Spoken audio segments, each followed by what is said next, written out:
तो अभी हम लोग आ गए थे रेजांगला वॉर मेमोरियल, जो कि रेजांगला में है। यहाँ पे इंडो चाइना वॉर हुआ था 1962 में। और यहाँ पे एक ऑडियो क्लिप बताते, लिटरली वो गूज़बम्स ला देगी। और यहाँ से इवन बाहर जो मेन गेट है उनका, उसके यहाँ से इंडिया और चाइना का जो दोनों का बॉर्डर आमने सामने वो भी दिखता है। सो मस्ट विजिट प्लेस है यार। हम लोग ने सोचा भी नहीं था यहाँ आने मिलेगा। एक अच्छी उम्र में जिंदगी की शाम आ जाए, ये मुमकिन ही नहीं कि खून पर इल्जाम आ जाए। हमारे गांव में बहनें उसे राखी न बांधेंगी, पलट के जंग से भाई अगर नाकाम आ जाए।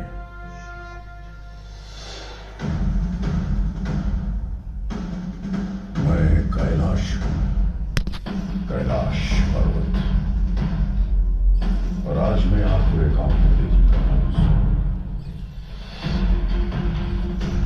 उस पराक्रम की कहानी जो मानवीय शक्ति और सामर्थ्य से परे, उस शौर्य की कहानी जिसे हमने आंखों से न देखा होता तो किंवदंती कहकर झुठलाते थे। उस अदम्य साहस की कहानी जो घटते हुए तापमान के साथ और बढ़ा। उस युद्ध की कहानी जो भारत के रणबांकुरों में आखिरी गोली और आखिरी सांस तक लड़ा। ये कहानी है 1962 के भारत चीन युद्ध की।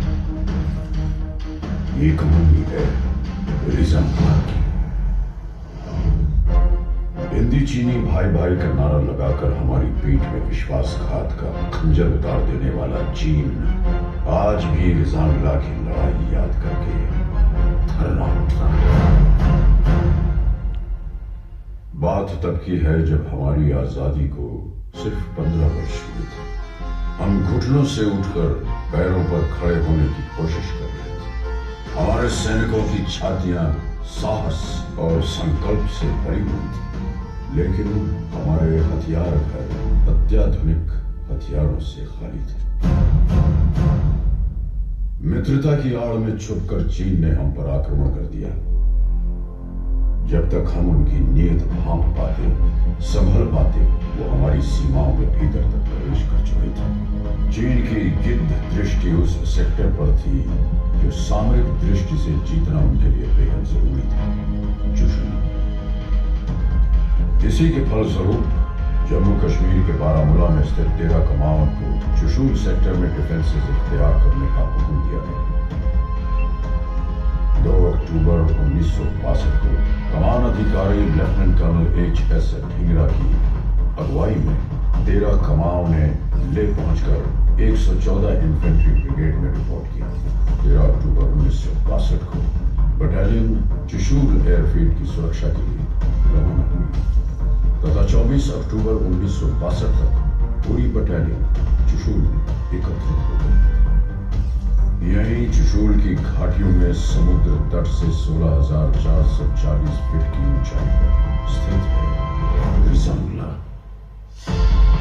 रेजांगला दक्षिण पूर्वी दिशा में एक प्रहरी की तरह खड़ा है और चुशुल घाटी को दिन रात सुरक्षा प्रदान कर रहा है। रेजांगला पर डिफेंस इख्तियार करने की जिम्मेदारी मेरे उस पराक्रमी बेटे को सौंपी गई जिसे राजस्थान की वीर भूमि ने महाराणा प्रताप और बप्पा रावल की कहानियां सुनाकर पाला था, मेजर शैतान सिंह। दुश्मन किसी भी वक्त रेजांगला पर आक्रमण कर सकता था। उल्टी गिनती शुरू हो चुकी थी। एक एक पल हार और जीत का अंतर सिमटता जा रहा था। मेजर शैतान सिंह ने पलक झपकने की प्रतीक्षा भी नहीं की और रेजांगला पर अपनी कंपनी द्वारा डिफेंस इख्तियार कर दिया। इन बर्फीली घाटियों पर तापमान 0 से 40 डिग्री नीचे तक फिसल जाता है और विज्ञान कहता है कि इंसान का शरीर इतनी ठंड बर्दाश्त करने के लिए नहीं बना। एक बार तापमान में शरीर के अंदर प्रवेश कर गया तो हृदय गति रुकने का डर नहीं। लेकिन अगर कोई ये कहे कि उसे मौत से डर नहीं लगता तो या तो वो झूठ बोल रहा है या फिर वो भारत का सिपाही है। मेजर और उनके लड़ाकों को तापमान की नहीं, हिंदुस्तान की फिक्र थी। 18 नवंबर 1962 प्रातः 4 बजे नायक हुकुमचंद के नेतृत्व में नंबर 8 प्लाटून के एक पेट्रोल ने भारी संख्या में दुश्मन को अपनी प्लाटून की तरफ बढ़ते देखा। उन्होंने तुरंत प्री लाइट फायर और लाइट मशीन गन की बर्स्ट से सबको अलर्ट किया, जिसके फलस्वरूप पूरी कंपनी स्टैंड में आ गई।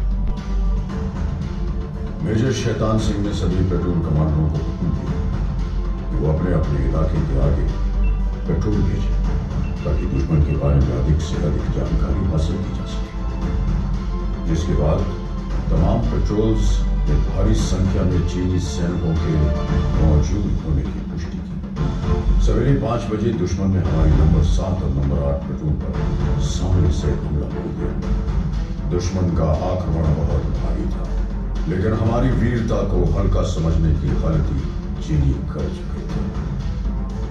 हमने अपनी लाइट मशीन गन और मोटर्स का मुंह खोल दिया और देखते ही देखते लाशों की ढेर लगा दिए।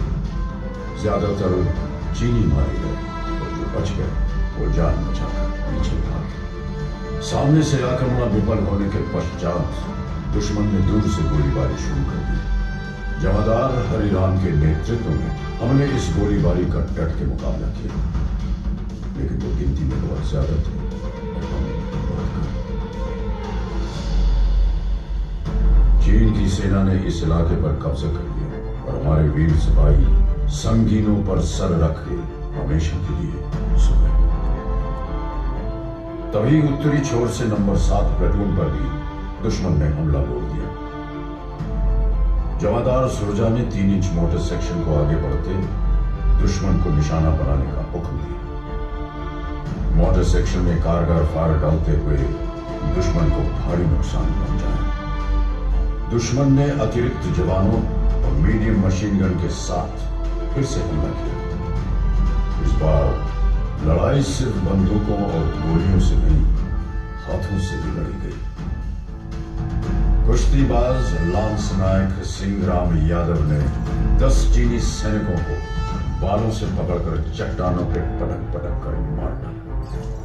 उनकी फौलादी भुजाओं से टकरा के चीनियों के हौसले चरक गए। इस प्लाटून के समस्त सैनिक अटल शौर्य के साथ लड़े और हंसते हंसते वीर गति को प्राप्त हुए।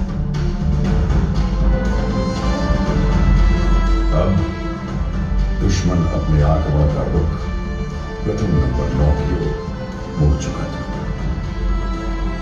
चीनियों ने भीषण गोलीबारी की और हमने एक एक गोली के जवाब में 10-10 छातियां आगे कर दी। मैंने अपनी आंखों से देखा मेजर शैतान सिंह का शौर्य। मैंने देखा उस जाबाज का जलाल, देखा कि कैसे उसके सीने से टकरा के संगीनों की धार मुड़ गई और कैसे उसकी ललकार सुन के चीनी आंखों की नींद उड़ गई। मेजर शैतान सिंह के बदन में चीन का लोहा घुसता रहा और वो दिलेर चीनियों की बुजदली पर हंसता रहा। बदन खून से लथपथ था, लेकिन आवाज में बिजलियां अब तक कड़क रही थी। मेजर शैतान सिंह ने अपने सिपाहियों को ललकारा, काट देना या कटना, पर सौगंध है तुम्हें भारत मां की, पीछे मत हटना। मेजर शैतान सिंह पूरी तरह घायल थे। उन्हें फौरन सुरक्षित ठिकाने की तरफ बढ़ने का आदेश दिया गया, लेकिन उन्होंने इनकार कर दिया। उन्होंने नायक रामचंद्र यादव और उनके साथ एक और जवान को बटालियन हेडक्वार्टर भेज दिया ताकि वो दुश्मन के आक्रमण की खबर पहुंचा सके। मेजर शैतान सिंह आखिरी गोली और आखिरी सांस तक लड़े, फिर भारत मां की चरण में अपने प्राणों की आहुति चढ़ाई। तकरीबन 16 घंटों तक चले इस महासंग्राम में चीन ने 1300 सैनिक खो दिए। चीन के अखबारों में भी भारतीय सैनिकों की वीरता के किस्से छपे। शहीद मुल्को मिल्लत मैं तेरे ऊपर निसार, अब तेरी हिम्मत के चर्चे गैर की महफिल में। मेजर शैतान सिंह और उनके साथियों ने चीनियों की हिम्मत तोड़ दी। उन्होंने चुशूल पर कब्जा करने का विचार हमेशा हमेशा के लिए छोड़ दिया। युद्ध के 3 महीने बाद फरवरी 1963 में भारतीय फौजी वहां पहुंचे तो देखा कि बर्फ में सिपाहियों के बदन अकड़ गए थे, लेकिन हाथ से बंदूकें नहीं छूटी थी। मेजर शैतान सिंह को उनकी उत्कृष्ट वीरता, अदम्य साहस, दृढ़ निश्चय और पराक्रम के लिए मरणोपरांत भारतीय सेना के सर्वोच्च सम्मान परमवीर चक्र से अलंकृत किया गया। रिजांगला के युद्ध में वीरता की नई गाथा लिखने वाले जवानों को एक अति विशिष्ट सेवा मिली, 8 वीर चक्र, 4 सेना मेडल और एक मेंशन इन डिस्पैच प्रदान किए गए। इस युद्ध की स्मृति में 13 कमाओं की चार्ली कंपनी को पुनर्गठन के बाद रिजांगला कंपनी के नाम से जाना जाता है।